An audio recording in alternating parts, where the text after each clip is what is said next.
I went this period of restriction. My life revolved around food, being skinny, being distracted from food, and I didn't even care about anything. I wanted to get a place in my life where I can eat a whole egg. Like, nothing else mattered because I felt like I was skinny and that was all that mattered.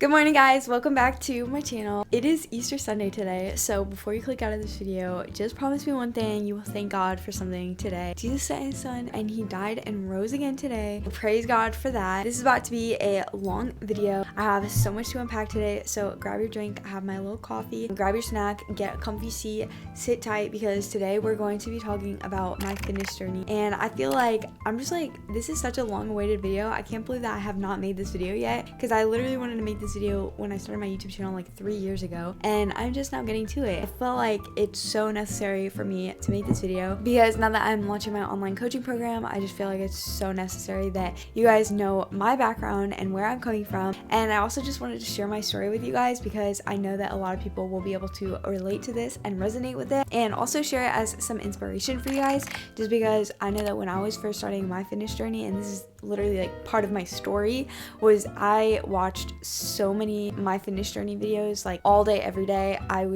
just binge watched fitness journey videos. If this is something that's going to be, negatively impacting your health and wellness journey, definitely watch a different video. But if you feel like this will be encouraging to you, please keep watching, because I just really am making this to encourage other people, and just so that you guys know where I'm coming from. Part 1. So this is where my fitness journey starts. Obviously everybody's journey in life starts when they're born, but this is where I'm going to choose to begin mine, and that is middle school. Oh, you guys, middle school is that time in your life where you're just like, wow, I cannot believe that I went through that, and I would never want to go back. Can we all just agree that middle school is low-key kind of awful? So I guess middle school is where my fitness journey begins, but let me talk a little bit about my life growing up. So I always loved food. There was never a time where I wasn't just a human vacuum cleaner. I've just always loved all kinds of food, never been a picky eater. I just remember being young and just like eating a loaf of raisin bread, just like not even like toasting it or anything. I just would open that bread, eat the whole thing. I would just eat so much. Like, as a very small child, I've always been really petite too. If you don't know me in real life, I'm really short, and I've always been really short even when I was younger, and yet I was always just eating and eating and eating. So I have always loved food. That is just something that's never gonna change. When I got to middle school, all this eating was kind of finally catching up to me. I feel like part of it was when I was younger. I remember my best friends, like all through when I was growing up and stuff, for the most part, they were always a little bit bigger than me until middle school came around, and I became friends with all of these very, very petite girls. And it just seemed like everybody was very skinny. They had not gone through puberty yet. And I was the only one who had like some curves. That's something that like skinny people, when they're in middle school, they like wish they had curves. But for me, I just felt very excluded because literally all of my friends were skinny, and I was just over here being like the designated ugly fat friend is what I felt like. This insecurity definitely made me eat more because I already liked food, but then I was just insecure, and I was like, oh well, I'm always gonna be fat, so I might as well just keep eating. And I really just had no idea about health or nutrition, and I would go through kind of these phases of being like, oh, I'm feeling very inspired and motivated to eat healthy, and I would like watch videos like what I eat in a day, like healthy or like healthy back to school lunch ideas, and be very inspired and be like, oh, I'm gonna eat healthy now. I think people definitely knew me as like a chronic dieter since middle school because I would always be like, oh, I'm like on the healthy diet, I'm only gonna eat healthy foods now. But the problem was I was very like yo-yo diety with it, even at like 12 years old. So I'd always just be like healthy for a little bit and then be like, okay, well, I'm not losing any weight, so there's no point in doing this. And so I would do it for like a week and then be like, well, what's the point in eating healthy? I'm not achieving a body goal, so what's the point? And for me, it was always about the way that I looked. There was no other way of flipping the coin. It was always about the way I looked. There wasn't any other reason why I would want to be healthy. I was just like, yeah, people eat healthy to be skinny, and I want a six-pack, so I'm gonna eat healthy. It was never about, I want to be able to focus more, or I want to steward the body that God gave me. I didn't realize sort of the harm that the unhealthy food was doing to myself. I was just like, oh, I'm always gonna be fat, so I might as well just keep eating unhealthy food, because that was really the only way that I was able to look at it, unfortunately. And then I discovered the keto diet, and I think that was when it was sort of like popularized, I guess, and I was just like, oh, this is interesting. I had never been into dieting. I was just into like eating healthy, which I was never also super consistent with. This like really intrigued me, and I was like, okay, I want to learn more about this. I became invested in the keto diet. I began researching it all the time, and I was just like, yeah, this diet, this is legit. This is how we were meant to eat. And I was just like eating it up. I was drinking Kool-Aid. It was literally like part of my identity. I was Elise keto diet. I literally remember like writing a paper for my English class about it, and now that I'm talking about it, I'm like, I kind of want to like search that up and see if I can find it because I want to know what I was saying, what sort of Kool-Aid I was drinking that made me think that the keto diet was like the end all be all to life. But unfortunately, I was still uneducated, and so, you know, like I didn't care about nutrition at all. I just cared about the way I looked. And so I was like, okay, the keto diet, it's the way to lose fat and get skinny. At this point in my life, I really knew nothing about calories, which is crazy because calories is like the foundation of like macros and stuff. Like you can't have carbs without calories. I feel like calories is kind of more important than knowing about carbs. Like I had no idea what a calorie was still at this point, and I didn't care. And I was like, you know, all the keto people say don't focus on calories, just focus on carbs. And little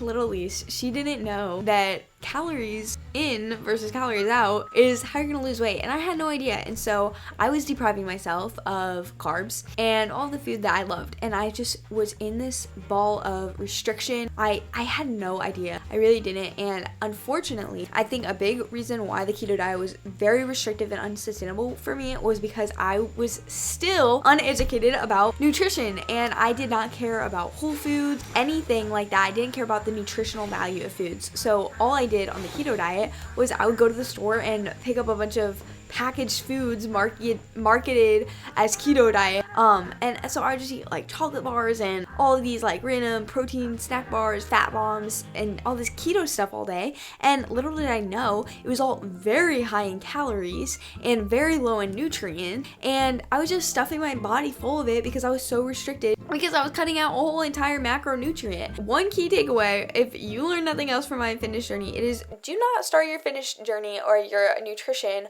by cutting out an entire macronutrient. Carbs is your body's main source of energy fuel, and so by cutting that out, you're gonna completely tank your energy. And there are ways to do the keto diet and be low carb, but you have to go from it from a very nutritious perspective. You have to be eating actual whole foods with a lot of nutrients, not just a bunch of packaged food that says keto on it. During this time, I was very low energy. I felt incredibly restricted, incredibly deprived, and it led to me binge eating a lot. I would have cheat days all the time, and I gained so much weight. And I think mainly I gained weight because I was so restricted, so I'd overeat on carbs and fat, or on protein and fat has way more calories than carbs anyway, so I was overeating on all of these fats. Like I would literally eat entire containers of cashews, and those are like so high in calories. Like I don't know what I thought I was doing with that.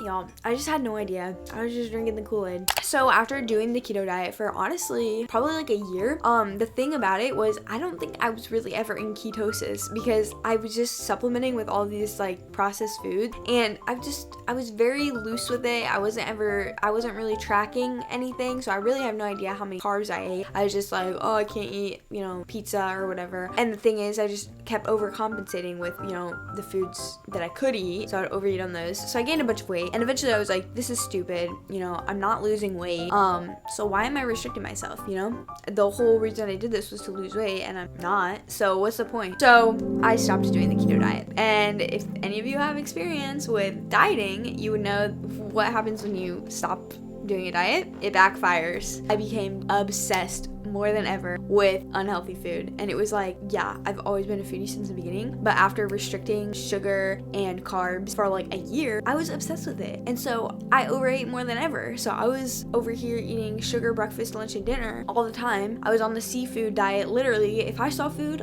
I was eating it. I was a human vacuum cleaner. I mean I'm still a human vacuum cleaner. I'm acting like this stopped being a thing in middle school. During that time that I was doing the keto diet, I still had no idea about kind of like exercise. Like I said, I didn't even know what a calorie was. So I didn't know this idea of calories in versus calories out, and how, you know, exercise would burn calories, and how basically the foundation of losing weight is moving more than you eat. And I had no idea about any of that. I just thought, you know, oh, carbs are bad. If I don't do carbs, then my body will. Going into high school, I was still kind of on this rebound effect from doing the keto diet. So I was still pretty unhealthy. I just ate a whole lot of processed foods. Then that whole summer, I was just on this like binge of like all of these unhealthy packaged foods, just overeating this nonsense, which I am going to make a whole video all about food industry and how I believe that it is satanic. This is a disclaimer. I am so blessed that I was able to have access to food, because I'm talking about it and sort of acting like it's a bad thing, but I am so blessed that I had access to food, because I know that so many people do not have access to food in the way that I did. And so I don't want this video to seem like I'm taking it for granted, because I'm just so blessed I had access to food. So it's probably like sophomore year of high school now, and I just vividly remember it had been maybe 1 or 2 years since I stopped doing the keto diet, and I was just at like the heaviest I had ever been. I remember walking up the stairs and just being absolutely winded when I got up the stairs, and I know we've all had that feeling, but this was it. Like, this was my moment for me. I was like, you know what? This is ridiculous. I cannot be winded walking up a single flight of stairs. Something needs to change. And that was when I decided that I was going to go on a weight loss journey. I don't know, I guess I just used YouTube as research, and somehow I realized that, you know, weight loss had something to do with calories in versus calories out. I was like, okay, maybe it's not about carbs, maybe it's about calories. I downloaded MyFitnessPal, like we all have done, and I started tracking my calories. Unfortunately, I still had no idea about nutrients and whole foods and the importance of the quality of your foods, and how everybody's overfed and undernourished, and how even though you might be losing weight, and how calories is important, but nutrients is more important, because it's not about necessarily how you look, but how you feel. Anyway, I went through this period of restriction. I would intermittent fast. I would try and eat as little as possible. I started at, you know, this astronomically low number of calories, and then I was like, all right, if I can manage that, let me find, you know, loopholes to eat even less than that. I would just try to eat as little as possible, because I was like, you know, the less amount I eat, probably the more this will work. And after doing it for maybe a month, I saw results. This is the first time in my whole life that I have ever lost weight, and I was so excited, because I had dieted in the past. I had tried to eat healthy, I tried to eat low carb, and finally I had actually done something. I actually lost weight, and I was so excited. I was so proud of myself. I was so excited, and I was like, you know what? If I lost 10 pounds, I could probably lose 10 more pounds. And so then I, you know, got on MyFitnessPal. I crimped those calories as low as possible, and I said, you know what? I'm losing 10 more pounds. Once you are at like a really low amount of calories, your body is going to adjust to that, and so your metabolism is going to slow down to the amount of calories you give it. And so it was really stupid. I really didn't know what I was doing at all, and so I just ate this very, you know, astronomically low number of calories, of very low energy. And yeah, I lost weight, but I didn't exercise at all. I was not, you know, lifting weights or doing anything like that. And so I was just very weak, and I was what you call skinny fat. So I had a low number on the scale, but I did not look cute. My body was not like, you know, any person's ideal body type. It was, you know, I was skinny in all the wrong places, fat in all the wrong places, and it was just not cute, and it was not what I wanted. Unfortunately, and it comes down to this, it was all about influence. So I was still striving to be like those skinny girls that I was friends with in middle school, and they came to high school with me, and I kind of stopped being friends with them just because, you know, I had other things to worry about. But I would still look at them and be like, you know what, if I was skinny like them. And so I became obsessed with this skinny ideal. It was what was all over my Pinterest, what was all over my social media, and it was just the body type that I just wanted to exhibit, because that was what my influence was, and that was what I was allowing to influence my life. I think that's another key point, is it's like what you're dwelling on is what you're gonna want. And so I was dwelling on this skinny ideal. I was putting it on my vision board. I was just obsessed with being just flat, skinny body type, like, you know, flat everywhere, rail skinny. And then, and I'm being so vulnerable here, you guys, I fell down this rabbit hole, and I was like, I just want to eat so bad, but I don't want to eat unless, you know, I get to that point where I'm like literally like in a hospital and like I have to gain weight. And this was such an unhealthy mindset. I didn't really exercise, like I said, but eventually I got into an incline treadmill walk, which I'm actually really glad that I got into that. That was my first form of exercise, and I would recommend that to everybody. It was really a great form of exercise, honestly. I would watch like YouTube, and I would like watch shows and stuff while I would walk, and it really got me into liking exercise. So I think that is one thing that that is one good thing that came out of this, and I would recommend that to other people. If you're trying to get into exercise, just like put on a good show on the treadmill and just tell yourself, you know, I can only watch this show if I'm walking on the treadmill, and it'll help you guys exercise. Exercise is so important just for your overall health. I would rather eat more and exercise more than eat less and exercise less. This is a chapter I will title Realization. I don't know if it was a night dream or daydream, and I just pictured all of these girls that I had since middle school been idolizing their body types. I dreamt that they had the body type that I had, and that I had the body type that they had. And I remember in this dream, I was just like, I just worked so hard to become their body type, and now they have what I used to have, and they look better than me, and I look worse than them. And I remember at that moment, I was like, because it's not about their body type, it's about loving what I have. We're all made differently.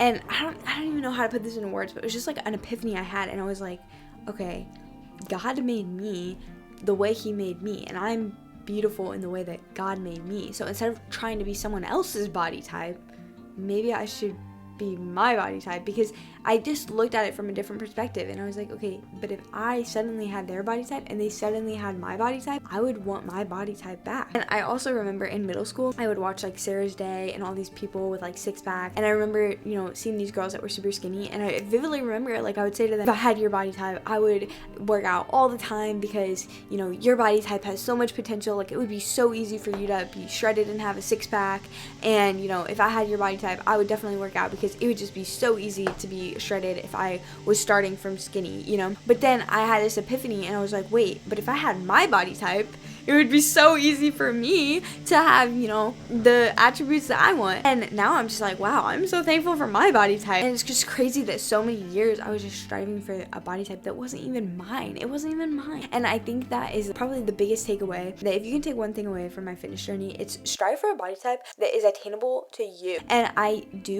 focus on health. I want you to eat your best, work out your best, and I don't want you to settle for less than your best self. But it's about yourself. It's not about someone else's best, it's about your best. It's about being the best version of you. And you can't look at somebody and be the best version of them. No, I'm not gonna be the best version of Heather. I'm gonna be the best version of Elise. And that was where my fitness journey transformed once I had that major realization, that major epiphany. During this time though, I had been calorie restricting, and I had fallen into this trap of food obsession. And because I was so deprived of food, I was obsessed with it.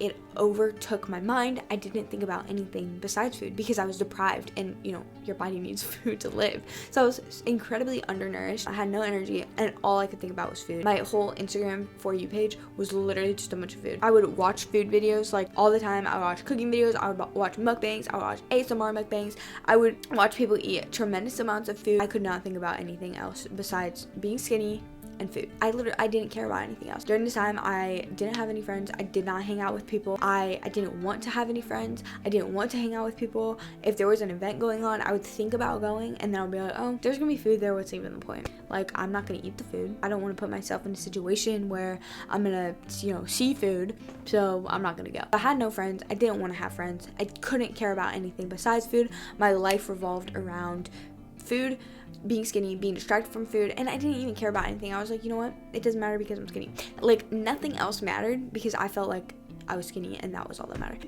I don't know how to explain this to people, because I feel like, you know, some random person is gonna relate, and I'm so glad that I'm making this video for that one person that can relate. But I know that there's probably gonna be 100 people that watch this video and are like, what is this girl talking about? Dude, I need water. I've been talking so much.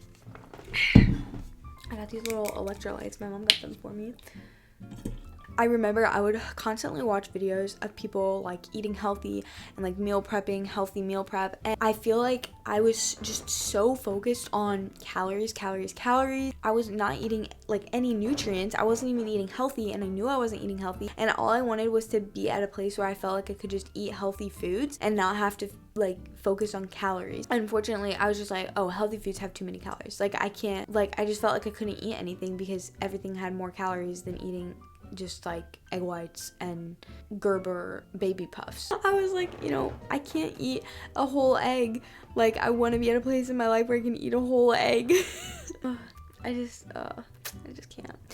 Anyway, so that is when I was like, all right, I need to get out of this calorie deficit and change my life. So I started watching videos about reverse dieting, and I realized that I just needed to slowly increase my calories. And I was also found out about weightlifting, and it was like, I just like had no idea about weightlifting. Like I didn't know what it was or anything, but I guess I probably saw a video with some sort of title like how to eat more and lose weight. And it was like, you have to gain muscle, and the more muscle you have, the higher your metabolism will be. And that is what intrigued me. I was like, you know what? I just want to eat more. And if building muscle means that I can eat more and stay lean, and building muscle is what I'm gonna do. I was about 14 at the time, and I just started watching endless videos about weightlifting. This brings me to my lifting journey. So finally, when I turned 15, I had been researching weightlifting and building muscle and body recomp, which is where you lose fat and build muscle.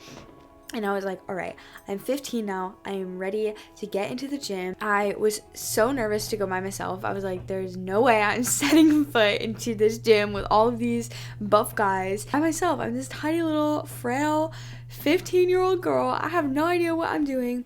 So I got a personal trainer, and her name was Becca. And if you see this, thank you so much. You're part of my story, Becca. If you are a young girl or you're new to weightlifting, having a personal trainer is key. I think it's very important. It helps you get your toes in the water. It honestly just helps because I spent so much time researching all this stuff about exercise, and it's like, but having a personal trainer who's already done the research, they're already certified, they are just going to construct a workout plan for you. They're gonna be there for you. Shameless self promo, I do online coaching. So if you want somebody to be holding your hand during your fitness journey so that you don't have to waste your time looking up workouts, literally I would spend night and day trying to research the best workouts and the best methods for losing fat and building muscle and the best foods to eat and all this and that. And a personal trainer will literally just keep you accountable. They will give you structured workouts so you will stay consistent. And this leads me on to the next part.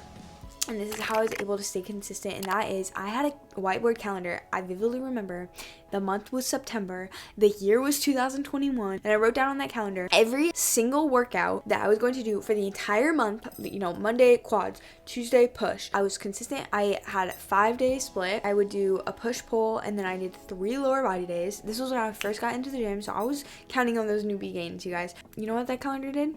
That calendar made me consistent. And this is your sign to get a calendar, get an accountability partner, whether that's a personal coach. I do online coaching or in person if you're local, whether that's a friend, whether it's your calendar. You need some sort of accountability. And I had this calendar every day. I just became obsessed with crossing off my workout. Call it obsession. And we'll talk a little bit more about my journey, where does discipline turn into obsession and become, an idol in your life. But this time in my life is when I needed consistency. I had just been a blob for so long, all of middle school. I just sat in my bed and ate cashews all the time. And, finally I was able to stay consistent to a schedule. I forgot to even mention, my fitness journey is so long. Oh my gosh. I never even mentioned, but I didn't do like any sports growing up. I did sports, but I was just so bad at sports, and I never stayed consistent with them because I was so bad at them and I just didn't like them. Like I had no drive or motivation to get better at them. I was just like, you know what? I suck at this. Like I'm not gonna try. I cannot mention enough in my fitness journey how blessed I am in my life, in every aspect of my life, because I was just so fortunate and so privileged. I had somebody who was willing to drive me to the gym, and I know that not everybody has that. But if you're able to go to a gym, I would say, I personally like working out at the gym better than I like working out at home, because I feel like it keeps me more like accountable. Like I know if I, went out of my way to be at the gym in front of people and put on my workout clothes, then I'm gonna at least be focused for an hour. Whereas if I'm at home, I might like do 1 or 2 exercises and then be like, okay, that was fun. what's for dinner. So yeah, I learned about body recomp. I learned about the importance of protein, and I learned a little bit more about macros instead of just calories. And unfortunately, I was still not focusing on nutrition. I still had a bad outlook on fats, and so I just really did not eat a lot of fats, and this really affected my energy levels and my hormones. I feel like this is not talked about enough. Like, people say, oh, it's important to eat fat, but I feel like for the most part, they're just like, oh, volume. If you're trying to lose weight, you want to eat volume foods, high volume, low calorie. And unfortunately, fat is the lowest volume food because it has the most calories per gram. And so I just really avoided fats because I just want to eat so much food. And another thing people don't really talk about a lot is once you get into this mindset of, eating volume food, then you're going to start like eating so much volume. And because my calories are so low, but because all I ate was like protein and carbs, I would just eat these humongous amounts of food, like these giant salads, like a bunch, like I would eat like 5 tilapia fillets and it would be like 400 calories, and that would be like my whole meal, but I would eat it like all at once, and it would just be like this giant bowl of freaking tilapia. Now I have a massive stomach capacity. Like, I was always a foodie, but now it's just like even more than ever. I just have this insatiable stomach capacity. I was really consistent with lifting. Honestly, at the beginning, I would just did it so I could cross it off of my calendar, and I honestly hated it at first. I'm not even gonna lie. Every single workout, I was nauseous before every single workout. I honestly dreaded it. It honestly produced a lot of anxiety. Like, I would think about it when I went to sleep at night. I would think about it all day. I would be like, oh my gosh, I have to lift after school. Oh my gosh, those hip thrusts are gonna kill me. Like, it was crazy. Like, it would like haunt me. I stayed consistent, and eventually I saw that I was building muscle and building strength, and that is when I learned to really like it. But it took months before I actually liked going to the gym. Oh my gosh, Elise, we thought you were always a gym rat. No, y'all, I hated, like, I thought it was cool. I was always just like nauseous, low energy, and I was still under eating because I still wanted to be skinny. Fortunately, I was eating a little bit more than I had been and really prioritizing protein. So then eventually, after maybe a year or two, I listened to David Goggins' book. Everybody knows who David Goggins is. Okay, actually, that's not even true. A lot of people don't know. So if you don't know who David Goggins is, he's like a Navy SEAL, and he's just a total like really cool person. He just like pushes his physical body to the limits, and I just thought he was the coolest person ever. And I was like, you know what, I do not want to waste my life's potential. I want to push my body to my limits. And this is when my food started to turn into fuel. I always would like preach, oh, food is full, I'm gonna like eat a banana before I work out because food is full. This was when I was really like, you know what, if I actually just start eating more, and instead of focusing on burning calories through exercise, focus on eating to fuel my performance, because I know that the more energy I have, which energy comes from calories equals energy, then the more I'll be able to perform better. And so this is when I really got into performance over aesthetics. Like, I was still cared about aesthetics, and that was kind of my primary goal and always has been, but I was more like, okay, you know what, I want to push my body to my full potential. And this is when I started to get into running, and I was like, you know what, I am so awful at running, I want to get better at running. So in December of 2023 is when I got my first pair of Hokas, and I put those shoes on and I was zooming. Like, I was like, I have Hokas, I am a runner. And I was like obsessed. Like, I was like obsessed with these Hokas. Like, I felt like I was running on a cloud. I could not stop running. I thought they were so cool. And unfortunately, being the little, having that little tinge of OCD in me, I was like, all right, if I'm running every single day. And so I ran 3 miles every single day. Rain or shine, night or day. I would do it if I got off work at 11 p.m., I was hitting up Planet Fitness at 11:30 and running my 3 miles before I went to sleep, because I was not sleeping at night until I ran my 3 miles for the day. I ran on treadmills a lot, and I think that, and then just running so much when I had literally never ran in my life, led to me having shin splints. And I was trying to run through the pain because I had just listened to David Goggins, and I thought that he was the man, and I was like, David Goggins can run on broken legs, like I can run through a little bit of shin pain. And unfortunately, I just kept running through the pain, and which led me to have really awful shin splints. And after 3 months of running 3 miles every single day, I could not get up out of my bed. I remember for like a week, I was like getting out of bed like made me shed tears. Like, it was so, I don't think I've ever been in that. My legs literally felt like they were broken. Like, had to hobble around my room like this. I know it sounds like I'm being dramatic, and I'm just a dramatic person, I am, but like, it was so painful. And I was so confused because everybody always says, your mind gives up before your body. And I was like, then why is my body giving up? Like, I couldn't process the fact that I had overdone it. I just could not process that. I was like, I don't understand, like, if my mind gives up before my body, then how how did I overdo it? That's still something I struggle with because I feel like my body gives up before my mind does, because I feel like I always just have all this energy. I'm like, oh, I just want to run, I just want to work out, and yet my body is just not there. And it's honestly, it could make me cry because it's like, that's probably my biggest life struggle, is because there's so much that I want to do, and I just feel like you really need that recovery time. Oh, also, this chapter is called My Running Journey. I was a senior in high school at this point, and I was like, all right, I have never done a sport other than cheer, which like wasn't really, and I was like, you know what, I'm gonna do track because I want to get better at running. I am not a track runner, y'all. I literally didn't start running until 2023, and I ran for 3 months and got shin splints, and then I stopped. So basically the entire track season was just me like recovering. I would do like the little slider and like slide side to side, and then I really didn't practice at all. I would just do the little sliding, and then I would be put in races. So I literally did like every single event. I did the 400, I did the 800, I did the mile, I did the 2 mile. I literally did every single event. I even did throwing. It was honestly really fun. I made a lot of friends, and I learned a lot about just kind of like how to get better at running. I wasn't able to like actually run because I still had shin splints. After I graduated high school, I went to basic training, and I was so nervous because I did not want to get shin splints in basic training. I did not want to get stress fractures, because that's like a really big thing. All the walking and stuff gives a lot of people stress fractures, and I was so nervous about that. I was like, shoot, I already have shin splints, like I'm about to be kicked out of the army. And so during the summer, I got pretty into cycling and swimming, and cycling definitely had an effect on my knee, and I still have like knee issues from that. And this is what I talk about, like I feel like my body is giving up before my mind, because I love cycling, bike riding, and all that, but it just like gives me knee issues. So but swimming is definitely a great form of exercise. It's very low impact and very high intensity, so I'm so excited to get back into swimming. Honestly, I should swim this week. I might go to the indoor pool a little bit. I got into swimming a little bit this summer, and then I went to basic training, and this is where I was like, this is the first time in my entire lifting journey where I was not going to be going to the gym at all, and I was nervous about it, but you know what, but honestly it sucked. I was so depressed. Like I wasn't really depressed, but like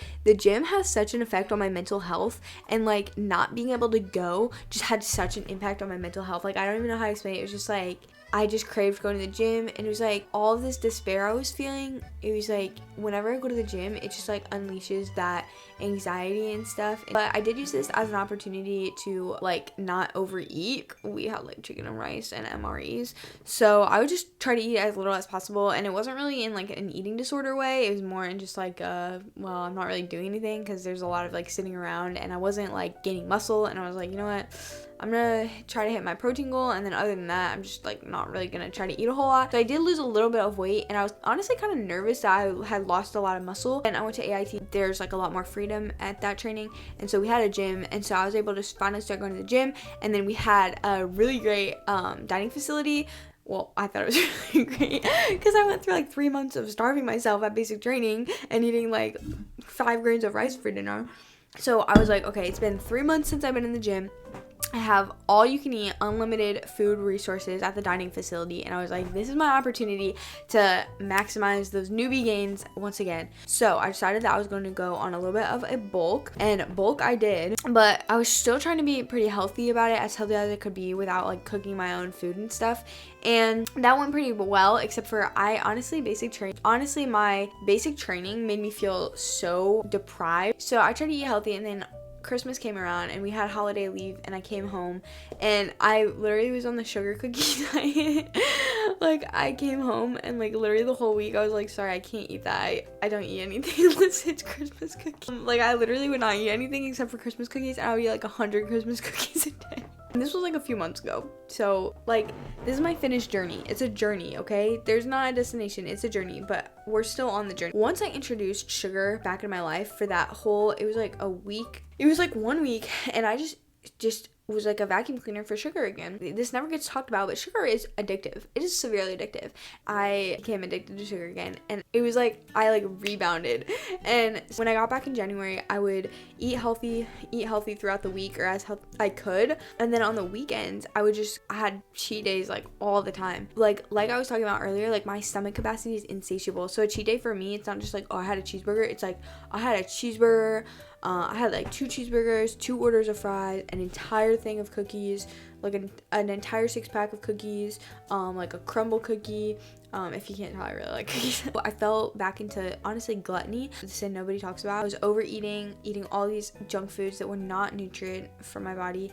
And even though I was only doing it once a week, it was still an addiction. Like even if you only drink alcohol once a week, it doesn't mean like it's not bad for you. I was still like acting like I was bulking or whatever, but I was, very unhealthy. When I got to AIT after taking 3 months off of the gym, I forgot to mention, I was so nervous that I had lost a lot of muscle, but as soon as I got back in the gym, I low-key got to it. Like, I was lifting, honestly, like, heavier than I had been, and this is the chapter that I will title Recovery is Key, because during AIT, I would only lift, like, maybe 3, maybe 4 times a week, and it would be very short, like, 45-minute workouts, and then other than that, we're just walking a lot, and honestly, I was making, like, I wouldn't say maximal gains, like I definitely could have made more gains, but like the recovery, the amount of rest that I was doing was way more than I had ever done. Like I said, I started my fitness journey doing a 5-day split, and I was consistent with that, and then added 6 days, and then I was just like, I would do cardio and lift on like the same day, and I was just working out before I left. And then I had basic where I was just walking, losing weight, not really lifting, and then I went to AIT and it was just like walking, lifting a few times a week, a lot of recovery, a lot of rest. And yeah, it was a really stressful environment that I was in, but as far as the lifting, I wasn't overdoing it on exercise or anything. And because I was also eating a lot more fats, I forgot to mention that since I was like bulking, I started finally at this point in my life, I was focusing a little bit more on healthy eating and less about calories in versus calories out, because I was trying to maximize my muscle growth. And so I started eating a lot more fats. I started eating more red meats, more avocados. I would eat avocados, whole eggs, and things just like changed for me. And because of that, I had so much more energy. My hormones started being so much more in check, and I was just finally fueling my body properly. Fats was a big thing. Like I really struggled to eat a lot of fats before, like for years before, because I just sort of demonized them in my head. Like honestly, it was kind of subconsciously, like I wasn't trying to, but I was just like, oh, they have so many calories, like I don't want to waste calories on like a sliver of avocado. But finally, because I was bulking, I just started eating a whole lot more fat, and it really worked out in my favor. I started recovering more. Then I graduated AIT, I came back to my home, and this is when I was like, all right, the bulk was awesome, but I cannot be doing these cheat days anymore. I realized that I had fallen back into the sugar addiction and the food addiction. I just felt disgusted. I just don't want to be enslaved to food. Like I don't want to be having these cheat days all the time and stuff like that. And I was also unhappy. I wasn't unhappy with my body. I was happy that I did the bulk, but I was like, okay, this was great. I built muscle, but I also built fat, and I'm ready to be shredded. So I wanted to lose fat, but this time I wanted to do it in a healthy way. And so about in March is when I started 75 Hard, which I'm currently on. So subscribe if you want to keep watching videos about 75 Hard. But I started it from a macro standpoint, and I was going to try to eat primarily whole foods, but still track macros. And 1 week in, I had a sleepover with my friends, and I had a relapse, and I saw all this unhealthy food, and I was like, I just want it so bad. I just binge ate on all this unhealthy food, and it's so sad to think about. So after that, then I was like, all right, I'm gonna not focus on macros anymore. I'm just gonna focus on whole food. And I've been doing sort of like animal based now, and honestly guys, it is night and day. I do not have these cravings anymore. I have not had a cheat day in months, which like I was literally on this roll where I have cheat days all the time, and I don't even have a desire to have a cheat day. Like I watch people eating sweets and stuff, and I'm just like, okay, good for them, like that looks good, like they look like they're enjoying that, but like I don't want it. I just also had this change in my mind where I started learning kind of about the demonic aspect of, and this is where I know I'm gonna lose everybody.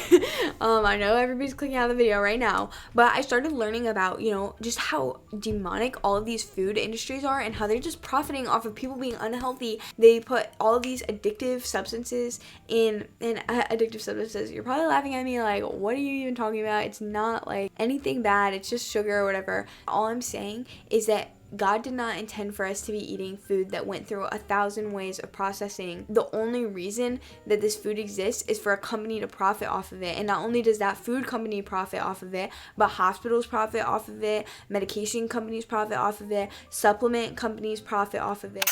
So that was like literally an hour of me talking. If there's anything else you guys want me to like talk about or expand more on, I'm like so winded. I've literally been talking for so long. Oh my gosh. That just leads me to where I am now. I am finally just focusing on nutrients and focusing on honoring my body as a temple of the Lord. And it's no longer about how my body looks, but it's more about my performance, and it's more about honoring my body and taking good care of it. And now I'm honestly disgusted at just kind of the lifestyle that all of these big industries industries want to profit off of us by taking their supplements, eating their processed food, so that they can profit off of us being unhealthy. And so now where I am in my fitness journey is I finally started getting into running again. I do struggle with shin splints still, and I'm trying to overcome that, and amongst some other injuries. I just downloaded Nike Run Club, and honestly I cannot believe that I had not downloaded that sooner. I'm like obsessed with it, like because it's literally awesome. Like it guides you through the workout. I'm like obsessed with it, and I might do like a whole video on like running and stuff. I am no runner by any stretch of the imagination, but I am having a lot of fun with it. So I run a few times a week, and then I lift. So my split is like kind of confusing, but a lower body day, and then I'll have 2 days between my next lower body day, and then I do one upper body day a week. And then I've been trying to incorporate HIIT just because I enjoy it. It's pretty fun. And then I incorporate running, and that's what my split looks like now. I want to incorporate some other forms of cardio, sort of like swimming, jiu-jitsu, boxing, all that fun stuff. But for now, that is what I'm doing. If you want me to do like a whole week of workouts or a whole week of eats, I would definitely do that. And then also a little shameless self promo. Yes, I am doing online coaching. So if you want someone literally holding your hand through your fitness journey and helping you so that you don't have to make the same mistakes that I did, because you guys, my fitness journey has been 4 years in the making, and I've made so many mistakes, and I feel like I could have saved so much time had I just made that small investment in a personal trainer, hold my hand through it all, give me a workout plan so that I didn't have to do all this thinking and all this researching. I could just look at it, know what my workouts were, look at it, know what my nutrition was, and I wouldn't have to be stuck in this cycle of restriction. I would just have food freedom, learn that every food is valuable in your diet, and focus on nutrients and focus on performance over aesthetics, and then aesthetics will follow, because it's true. Once you focus on performance and be so thankful for what your body can do, the aesthetics will follow, and you'll just be happy with what you look like because you're so proud of what your body can do. I'm here to say that focusing on how you feel is so much more beneficial than how you look. Let me do a whole video about that later. Click the link if you want to get a free one-on-one coaching consultation. Fill out that application. I'll reach out to you shortly. Thank you so much for sitting through this very long video. I hope you guys enjoyed. I hope you guys had a great snack. Comment down below any of your questions, and comment down below what is one mistake you made in your fitness journey to help everybody else watching this video who might be new to fitness, and so that we can all learn from each other's mistakes and grow in our health and wellness. And always remember, happy Easter. He has risen. Jesus loves you, and I pray that every single one of you will learn your worth in Jesus, and that our body is a temple of the Lord. We do this for one goal. I have one goal with taking care of my body, and that is to glorify God. And if that resonates with any of you, please subscribe and join our community. I make faith, fitness, and lifestyle videos, and I would love